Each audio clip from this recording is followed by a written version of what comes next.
Radio Kédougou, le journal avec Sotelma Malitaire.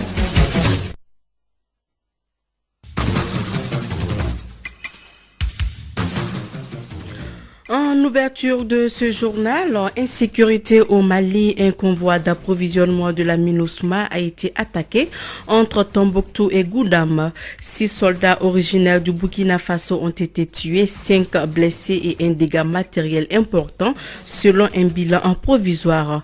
Question orale hier à l'Assemblée nationale, les ministres du développement rural Bokari Treta et celui de la sécurité et de la protection civile Sada Samake ont été interpellés par l'élu de Kolondiaba respectivement sur l'affaire d'engrais frélaté, l'accaparement des terres des paysans, des questions d'insécurité, la pénurie de passeports et de cartes d'identité, l'affaire des élèves commissaires entre autres.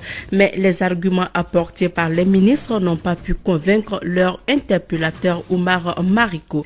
Voici donc pour vous les titres, les détails dans un instant avec Mariam Kouyati.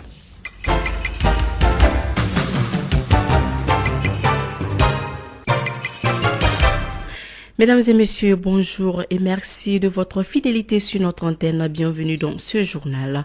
Comme je l'ai annoncé en titre, attaque contre un convoi d'approvisionnement de la MINUSMA entre Tombouctou et Goundam. Selon un bilan provisoire, 6 casques bleus ont perdu la vie, 5 blessés, un dégât matériel important. Le représentant spécial du secrétaire général des Nations Unies et le gouvernement malien condamnent cette attaque. Des enquêtes sont en cours pour identifier les responsables de ces crimes. Kassim Traoré nous en parle.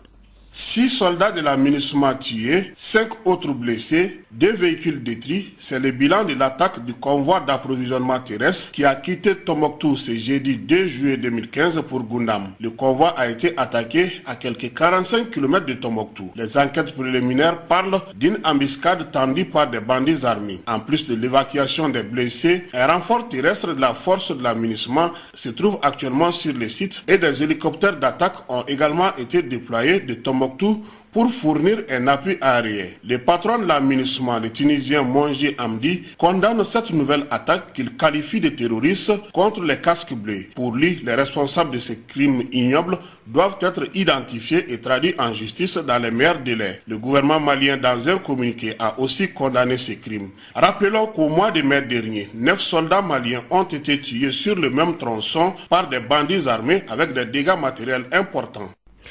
Suite à cette attaque, le gouvernement de la République du Mali condamne fermement cet acte terroriste et barbare et saisit également cette triste occasion pour exprimer sa grande compassion et ses sincères condoléances au gouvernement et au peuple burkinabé, à la MINUSMA ainsi qu'aux familles des victimes. Le gouvernement de la République du Mali, tout en formulant ses vœux de propre rétablissement aux blessés, réaffirme sa ferme détermination à tout mettre en œuvre en relation avec ses partenaires en vue de retrouver les auteurs de cette action terroriste et de les traduire en justice. Question orale hier à l'Assemblée nationale, les ministres du développement rural Bokari Treta et celui de la sécurité et de la protection civile Sada Samake, interpellés par l'élu de Kolondiaba sur l'affaire d'engrais frélaté, l'accaparement des terres des paysans. Il a été également question d'insécurité, la pénurie de passeports et de cartes d'identité, l'affaire des élèves commissaires, etc. Les arguments apportés par les ministres n'ont pas pu convaincre leur interpellateur Oumar Mariko. Ces ministres n'étaient pas à leur première interpellation par le député sur les mêmes sujets. Restons toujours avec les élus de la nation. Le député RPM de la commune 3 n'est pas pour la forme de gouvernance proposée dans l'accord pour la paix et la réconciliation au Mali. L'honorable professeur Kalilou Ouattara s'attaque à la mise en place des assemblées régionales telles que déclinées dans l'accord. Il est au micro de Kassim Traoré.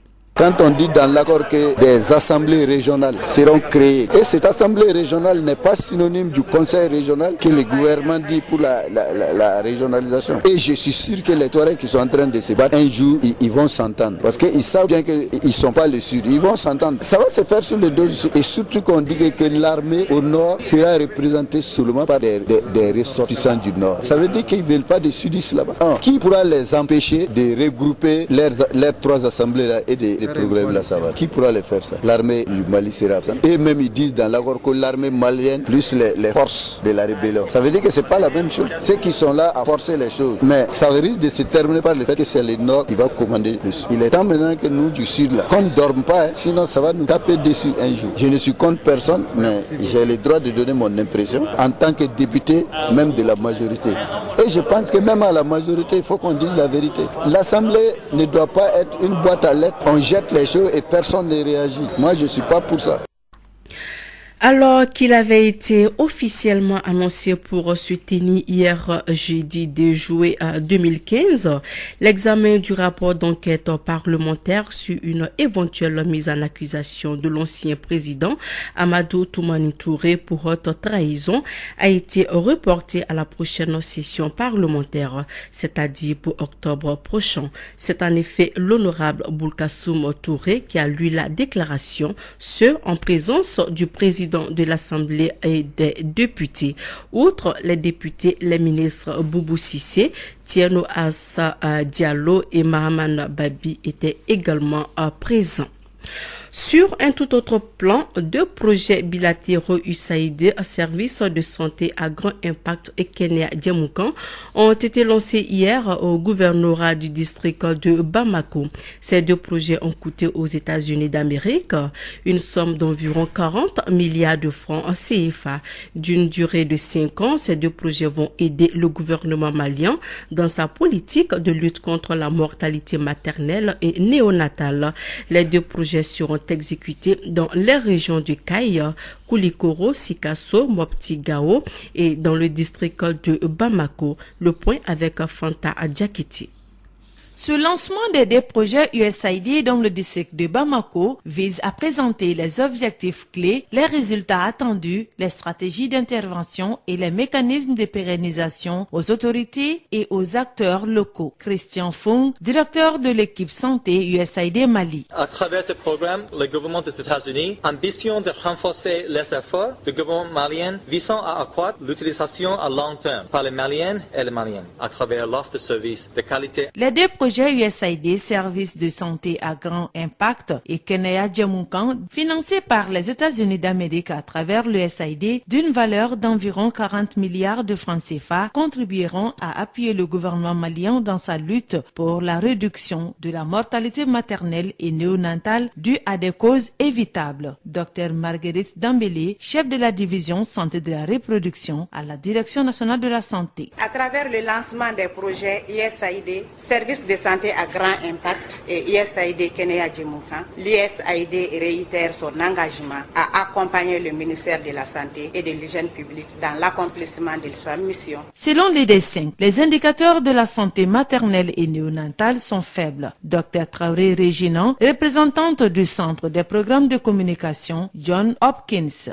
Et plusieurs facteurs sont à la base de ces résultats de santé négatifs. La pauvreté, l'insuffisance des ressources humaines et des infrastructures, la faible utilisation des services de santé disponibles, l'absence d'accès à l'information, aux produits et aux services. Ces 2 projets toucheront plus de 2 millions de femmes en âge de procréer et plus de 2 millions d'enfants de moins de 5 ans.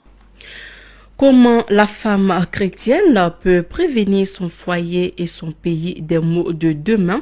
La question est au cœur du camp biblique Bambaraphone des femmes des églises évangéliques protestantes de Ségou. Pendant une semaine, plus de 300 femmes venues de l'ensemble des églises du district de Ségou se pencheront sur la parole de Dieu, sur leur rôle et responsabilités sociales et religieuses. Écoutons Dambélé Aminata Diko. Elle est la présidente des femmes des églises protestantes du district de Ségou. Elle est au micro de Douba Dambélé. On a pensé que la famille ne peut pas s'engager sans la parole de Dieu. Donc c'est avec cette parole de Dieu-là que nous pouvons construire notre famille, construire le district et le Mali. Parce que c'est nous, c'est nos enfants qui sont là maintenant pour le Mali de demain. Si les enfants là ne sont pas encadrés dans la parole de Dieu, on aura un grand échec dans l'avenir. C'est la raison pour laquelle on a cherché un thème qui parle sur l'avenir de demain. Comment sera demain avec les choses qui sont en train de venir? Par exemple, la sexualité qui est au monde, la guerre qui est au monde, la pauvreté, comment lutter contre ça pour que nos enfants ne puissent pas partir dehors, qu'ils restent dans la maison de Dieu.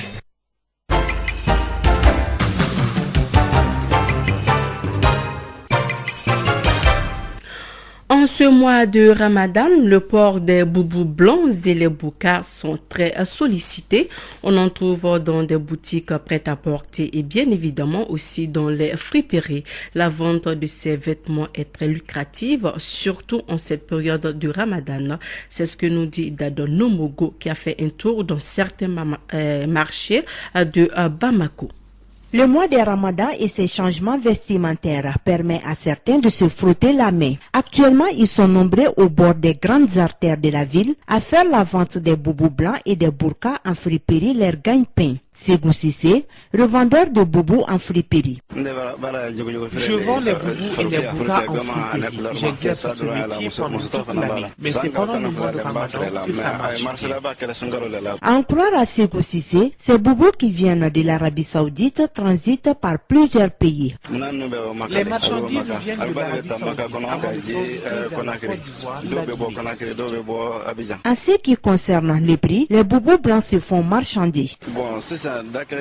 En ce moment, les boubous et les burkas n'ont pas de prix fixe. On les fait marchander de 2000 à 3000 francs. Comme tout métier, la vente des boubous en friperie regorge aussi des difficultés. Après la fête de Ramadan, le marché devient lent. Souvent, on vend un boubou seul. Et en tant que chef de famille, on est obligé d'utiliser cet argent.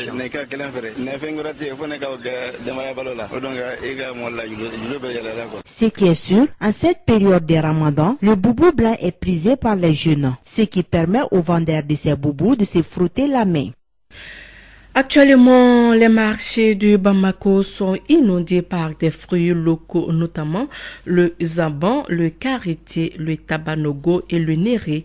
Ils sont très jutés, ces fruits, et généralement consommés par des enfants qui adorent ces fruits à cause de leur goût. Reportage Mariam Sidibi. La saison des pluies est la période des fruits sauvages dans les marchés. Ces fruits qui viennent généralement des zones rurales et sont consommés crus. L'acheminement de ces fruits est parfois difficile et c'est ce qui leur rend cher. Aïchata Keita et Bintou Diko, vendeuses au marché de Médine. Contrairement aux autres années, cette année ces fruits sont chers dans les marchés parce qu'on les achète plus cher avec les villageois. En plus de cela, les gardes forestiers nous demandent de payer avant d'amener les fruits à Bamako. Ces fruits sont généralement achetés pour en faire cadeau. Nana Koulibaly, vendeuse au marché de Sabalibougou. Les acheteurs de karité sont généralement des passants qui en font cadeau ou les mangent. On les vend au bord du goudron et il y a beaucoup de vendeuses, mais chacun arrive à avoir son gagne-pain. Modibo Djabi est un adepte de ces fruits saisonniers. Oui, moi j'aime ces fruits parce qu'ils ont un bon goût et sont parfois moins chers. En plus, c'est des fruits qu'on ne trouve pas tout le temps. Donc, quand on en voit un, on veut coûte que coûte les manger. Je ne sais pas s'ils sont vitaminés, mais j'aime leur goût quand même. Malgré leur valeur nutritionnelle, certains parents refusent la consommation de ces fruits par leurs enfants pour cause de diverses maladies. Le constat a été fait, les restaurants fonctionnent en ralenti en ce mois de Ramadan. Notre reporter Aïssatou Doumbia a sillonné quelques restaurants de Bamako. Reportage. Le mois de Ramadan n'est certainement pas la période de l'année que certains commerçants attendent avec le plus d'impatience. Encore moins les restaurateurs qui se retrouvent avec une table vide à l'heure du déjeuner. Malgré cet état de fait, certains restaurants sont obligés de faire avec le peu d'affluence, comme chez Aïda Diop, restauratrice sénégalaise. Il y a moins de clients par rapport avant. Il y a, comme par exemple, c'est la moitié des clients qui viennent. Mais il n'y a pas tous les gens qui viennent là, c'est les musulmans. Il y a des gens qui ne sont pas musulmans. Il y a des gens qui sont malades, qui doivent faire les carême. C'est pas tous les gens qui sont musulmans. Et c'est pas, par rapport aux femmes là, c'est pas tous les jours qu'on peut pas gêner les femmes. Moi-même, j'ai fait carême. Quant à Madame Tal Aminkebe, elle se tient au règlement de ces mois saints en fermant tout simplement sa gargote. Je me conforme au règlement de ce mois béni en procédant à la fermeture de mon restaurant, car un bon musulman ne doit pas vendre la nourriture pendant la journée du Ramadan. Sinon, je vends tous les repas locaux du Mali et ceux du Sénégal. À l'image de Tal Amikebe, nombreux sont les restaurateurs qui ont adopté la même méthode. Mais il est important d'ajouter une corde à son arc face à une situation passagère. Voilà, c'est la fin de ce journal qui vous a été présenté par Mariam Kouyaté, la partie technique Fatou Fall. Dans un instant, votre émission sportive avec Djibril Kaba et Ousmane Traoré. Bonne suite de programme sur notre antenne. Au revoir.